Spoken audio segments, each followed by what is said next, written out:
বৃন্দাবন বা ভগবান শ্রীকৃষ্ণের লীলাক্ষেত্র। ভগবান শ্রীকৃষ্ণ কংসের কারাগারে জন্ম হবার পরই শ্রীকৃষ্ণের পিতা বসুদেব যমুনা নদী পার করে গোকুলে পালন পিতা নন্দ মহারাজার বাড়িতে দিয়ে আসেন ও ছোট্ট গোপাল বড় হতে থাকে গোকুলে। এরপর কংসের অত্যাচারের হাত থেকে রক্ষার জন্য নন্দ মহারাজা সমস্ত গোপালক সম্প্রদায়কে নিয়ে চলে যান নন্দগাঁওতে। পুরো ব্রজে ভগবান শ্রীকৃষ্ণ 11 সাল 52 দিন ছিলেন। আর এই ব্রজের মাটিতে অর্থাৎ মথুরা, বৃন্দাবন, গোকুল, নন্দগাঁও, বার্সনা, রাভেল, কোকিলাবন সমস্ত জায়গায় লীলা করেছেন। হিন্দু ধর্মের বৈষ্ণব সম্প্রদায়ের কাছে এই সবকটি স্থানই একটি পবিত্র তীর্থস্থান। 1515 খ্রিস্টাব্দে শ্রীকৃষ্ণের বাল্যলীলা স্থানগুলি নির্ধারণের জন্য শ্রী চৈতন্য মহাপ্রভু বৃন্দাবনে আসেন। দেবী রাধা হলেন বৃন্দাবনের অধীশ্বরী, তাই তিনি বৃন্দাবনেশ্বরী। শ্রী চৈতন্য মহাপ্রভু ব্রজে এসে শ্রীকৃষ্ণ ও রাধারানী লীলার স্থানগুলি উদ্ধার করেন ও তারপর সমস্ত স্থানে একে একে মন্দির নির্মাণ স্টার্ট হয়। বৃন্দাবন, মথুরা, গোকুল, রাভেল, গোবর্ধন, কোকিলাবন, নন্দগাঁও, বার্সনা ও রাধারানীর অষ্টসখীর মন্দির সমস্ত জায়গার আলাদা আলাদা সম্পূর্ণ ভিডিও রয়েছে আমার চ্যানেলে। প্রত্যেকটি লিঙ্ক ডিসক্রিপশন বক্সে দেওয়া রয়েছে, যাবার আগে দেখে নেবেন। আজ এই পর্বে আমি আপনাদের দর্শন করাবো বৃন্দাবনের পাগলা বাবা মন্দির। এই মন্দিরের সাথে জড়িয়ে থাকা ইতিহাস সহ নানা তথ্য জানাবো এই ভিডিওটির মাধ্যমে। ভিডিওটি শেষ পর্যন্ত দেখুন। সাথে আপনি যদি আমার এই চ্যানেলে নতুন হয়ে থাকেন তাহলে অবশ্যই চ্যানেলটিকে সাবস্ক্রাইব করে নেবেন।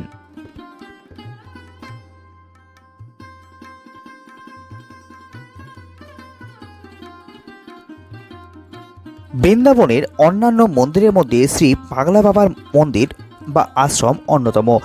মথুরা বৃন্দাবন রোডে অবস্থিত এই মন্দিরটি 221 ফুট উঁচু 9 তলা বিশিষ্ট এই মন্দিরটি সাদা মার্বেল দ্বারা নির্মিত।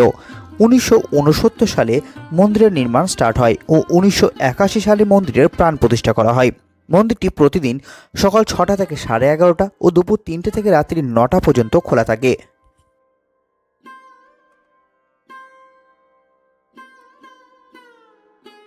কথিত আছে এই মন্দিরে যদি মন থেকে কিছু চাওয়া হয় তাহলে তা অবশ্যই পাওয়া যায়। মন্দিরের একদিকে রয়েছে বাবার সমাধি। মন্দিরের সামনে একটি কুণ্ড রয়েছে যা সুদেবী কুণ্ড বলা হয়। বাবার পত্নীর নাম অনুসারে এই কুণ্ডের নাম রাখা হয়েছে। এই কুণ্ডের পাশেই একটি শিব মন্দির রয়েছে। 9 তলা বিশিষ্ট এই মন্দিরে প্রতিটি তলায় একটি করে মন্দির রয়েছে। আমরা মন্দিরের উপরে যেতে পারিনি, কারণ কোনো কারণে বন্ধ ছিল। মন্দিরের নিচে একটি প্রদর্শনী রয়েছে যার প্রবেশ মূল্য 10 টাকা। এখানে প্রবেশ করে শ্রীকৃষ্ণের বাল্যলীলা দর্শন করতে পারেন। চলুন আমরা দর্শন করতে করতে মন্দিরের উৎপত্তির কাহিনীটি জেনে নিই। এই মন্দিরের উৎপত্তির পিছনে একটি মজার গল্প রয়েছে। হিন্দু পুরাণ অনুসারে একজন দরিদ্র ব্রাহ্মণ ছিলেন যিনি শ্রী বাকে বিহারীজির প্রকৃত ভক্ত ছিলেন এবং তিনি পূর্ণ ভক্তি ও আনন্দের সাথে তার নাম জপ করতেন। একদিন তার কিছু টাকার দরকার ছিল, তাই তিনি মহাজনের কাছে টাকা চাইতে গেলেন এবং তার প্রত্যাশা অনুযায়ী মহাজন তাকে প্রয়োজনীয় টাকা দিয়েছিলেন এবং 12 কিস্তিতে ফেরত দিতে বললেন।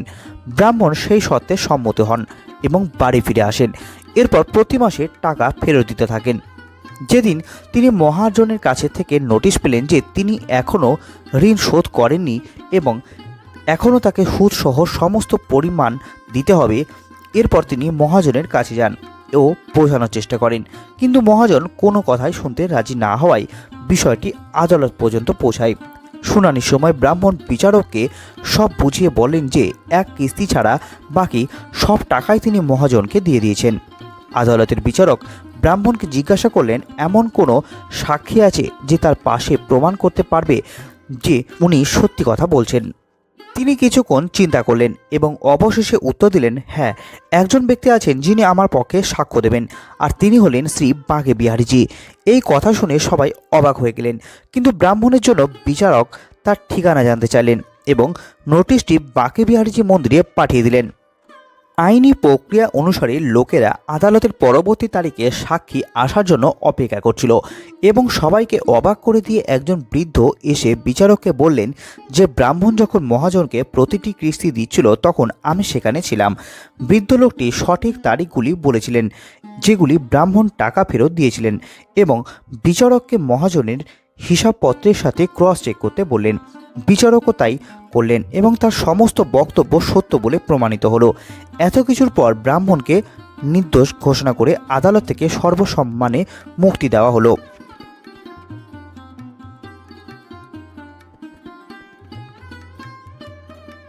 আদালতে যা কিছু ঘটেছিল তারপরে বিচারক সত্যি বিভ্রান্ত হয়ে পড়েন এবং তার অস্থিরতা দূর করার জন্য তিনি ব্রাহ্মণকে বৃদ্ধ লোকটির বিষয়ে জিজ্ঞাসা করলেন। ব্রাহ্মণ বললেন, তিনি আমার বাঁকে বিহারীজি, তিনি আমাকে বাঁচাতে এসেছিলেন এবং তার প্রতি আমার অন্ধবিশ্বাস। বিচারক আরও জিজ্ঞাসা করলেন, তিনি কোথায় থাকেন? যার উদ্দেশ্যে ব্রাহ্মণ বললেন, তিনি সর্বত্রই, তোমার মধ্যে আমার মধ্যে, এই জগৎ সংসারে সর্বত্রই তিনি রয়েছেন।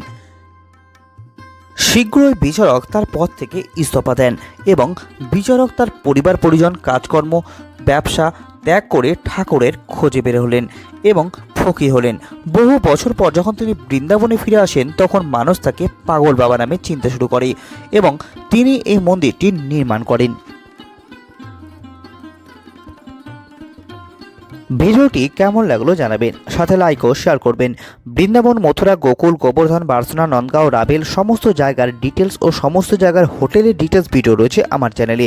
প্রত্যেকটি লিঙ্ক ডেসক্রিপশন বক্সে দেওয়া রয়েছে, যাবার আগে অবশ্যই দেখে নেবেন, তাহলে অনেক তথ্য জানতে পারবেন। আমার উদ্দেশ্য হলো আমাদের আশেপাশে এমন ছোট বড় বহু মন্দির রয়েছে এবং ভ্রমণের স্পট রয়েছে যার মাহাত্ম্য অনেক। সেই সব দর্শনীয় স্থানগুলির সাথে সেই জায়গাকে ঘিরে থাকা ইতিহাস জানতে আমার এই ছোট্ট চ্যানেলটি অবশ্যই সাবস্ক্রাইব করে নেবেন, সাথে আমার পাশে থাকবেন। নমস্কার, ধন্যবাদ।